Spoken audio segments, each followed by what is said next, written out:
Today is a LEGO minifigure review video. In front of me are all 9 of the Firefly inspired figs to come from minifigs.me. Thanks a lot, guys, for sending these figs down to us to do a review. We really do appreciate it.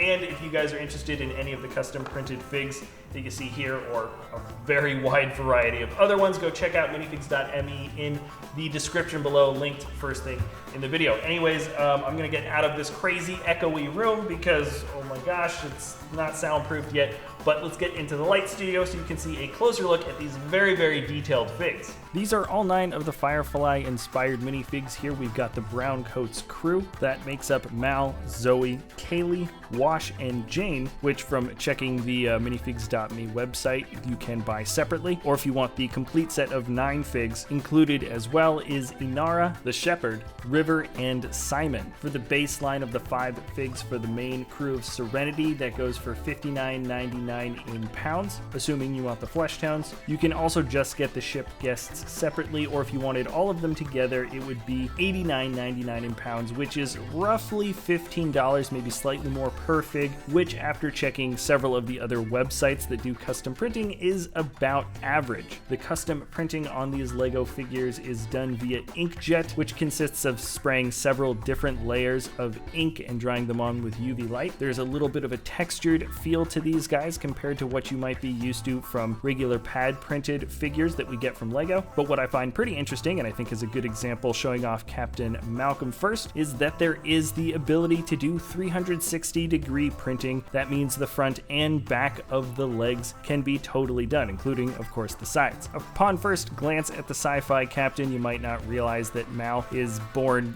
many hundred years in the future. This is a sci-fi western after all. You can see he's got a revolver pistol in his hand, which is a different mold than that which comes with regular LEGO figs. I believe that's probably a Brick Arms pistol. And then we have some excellently detailed printing on the sides of the legs, and once again, the backs of the legs, which actually makes up a pretty good slanting belt that goes from the back of the leg onto the back of that groin piece. You can see also there's pretty much seamless line printing between the back of the torso piece, matching up also with the groin piece that make up the suspenders. And something tells me that the line is almost matched up too perfectly, to the point where I think that the legs and torso are probably put together when the printing process is actually happening. That's just a guess of mine, but it certainly seems that way. Mal has an expression, also custom printed. That goes without saying also for the rest of these guys, and I think for the rest of the figs that come from minifigs.me. And then next up is the first mate. We've got Zoe, I think the only other true member of the Brown Coats per se. She too has a second belt that wraps around sort of the side of the hips and legs, very much like the Captain, with a completely different set of printing that makes up, of course, the front of the torso piece, the back of the torso piece, and the boots on the legs. Her hair piece also, I think, comes from a friend set. It's super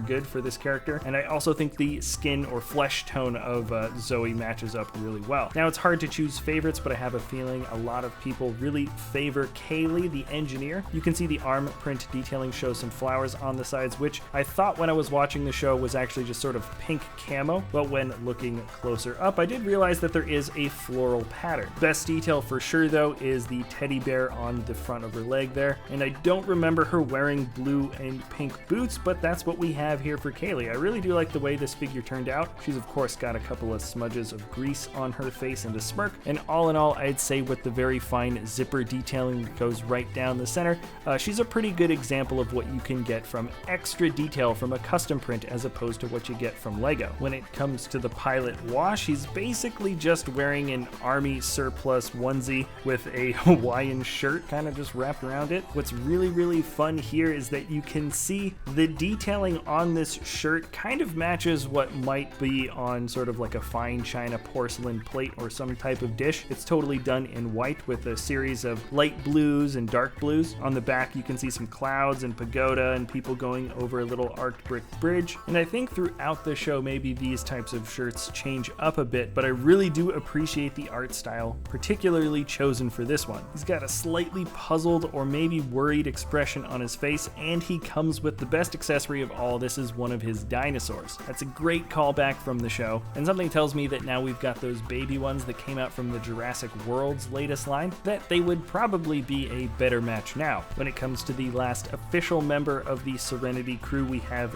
Jane, basically the big guy with the guns. He's the one that's good at getting in and out and doing the rough and dirty stuff within a bounty hunting job. Printed on him are some big boots. He's got pockets on his pants, a belt. The t-shirt graphic on the front says Blue Sun, but it is obscured, of course, by one of his ammo belts. I like the detailing that makes up the shading for that canister on the back of his belt. And then, of course, Jane has got that ridiculous beanie. A mold doesn't quite exist for the ear covers yet, or a little poof on the top, but it's as good as we can get right now with the parts available, and I think he is very fitting coming along with a Tommy gun. Like all of the crew, he's a super solid character, and it's hard to imagine how the show would be without somebody like that, but then again, that's kind of how all of these characters really are within Firefly, and it's one of the reasons why it's still such a celebrated show right now. As for the last 4 characters, let's check out Inara. As one of the guests on the ship, she's kind of known for a bunch of different outfits throughout the show, so I think the creators just chose one of their favorites, and the detailing here really does look pretty darn good. There's a lot of very intricate and fine embroidery towards the top on the torso piece, which then gets a little bit more simplified and bigger as we move down the front of the dress. She has what looks like an elaborate necklace, and as it would seem, no printing on the back. My guess is that the slope piece doesn't work quite as well within the printing setup because of its angle, so they opted to have no printing instead of something cut off maybe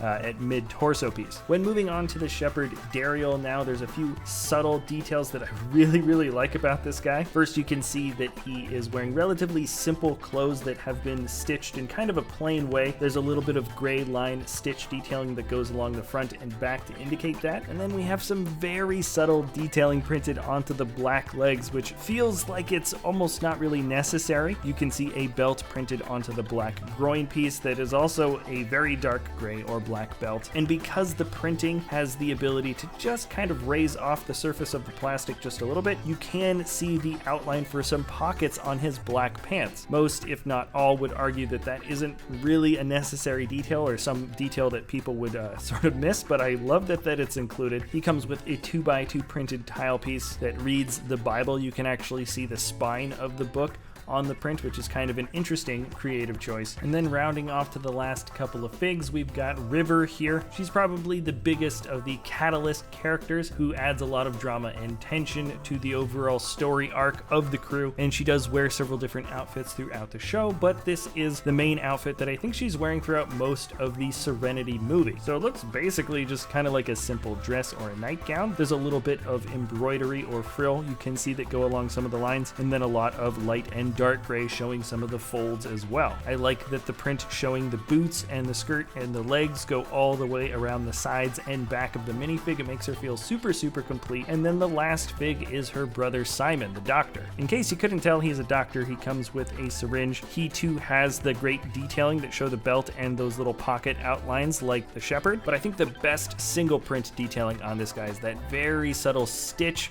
printing that we have that make up texture on the vest. If you look quite close, you can see it has been stitched in a slightly different style compared to how the shirt is put together. And once again, it's the subtle print detailing like this that you can't really get from the regular Lego pad printing, or at least you don't see. Now, when I'm looking at all 9 of these figures together, I gotta say they look so good that I have to make some type of Firefly ship at some scale to rest behind them. That is definitely somewhere on my to-do list for sure. But in general, I would say that this sort of inkjet style printing does allow you to do different things with the minifigure printing that isn't necessarily possible with pad printing. There is an argument to be made by some for sort of people just enjoying general aesthetics more than others. Maybe some might not like the fact that it's printed out a little bit at a raised level compared to pad printing, but I gotta say I did enjoy those extra details for the pocket lining on the black pants, and it is just kind of cool that ammo belts and things like that do pop out a little bit compared to what maybe some of the underlying detail beneath them do. According to at least one description I found online, inkjet printing is supposed to be stronger in terms of not chipping quite as easily compared to pad printing. I don't know if that's true. I don't really intend to find out by trying to scratch these guys. They are, after all, roughly $15 per fig, and if you're a stickler kind of collector, I do want to just point out that the packaging for these guys works pretty well, and that is that each of these figures comes in just a little slide open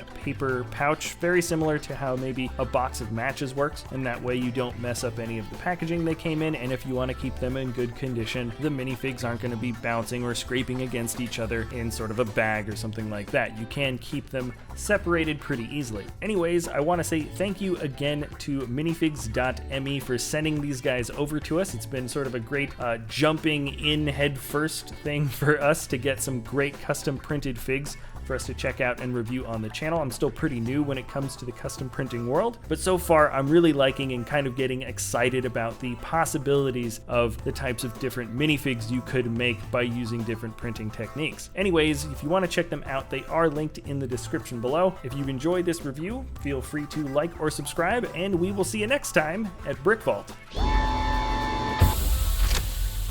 Oh, hey everybody, hope you enjoyed that video. I just wanted to pop in really quick and say that we do have a web store, BrickVault.toys, that sell instructions for super high quality mocks that are built by incredibly talented designers. So that is the first link in the description below. And also there's other videos too. We've got other things if you want to watch that. All right, thanks again for watching, and we'll see you next time at BrickVault.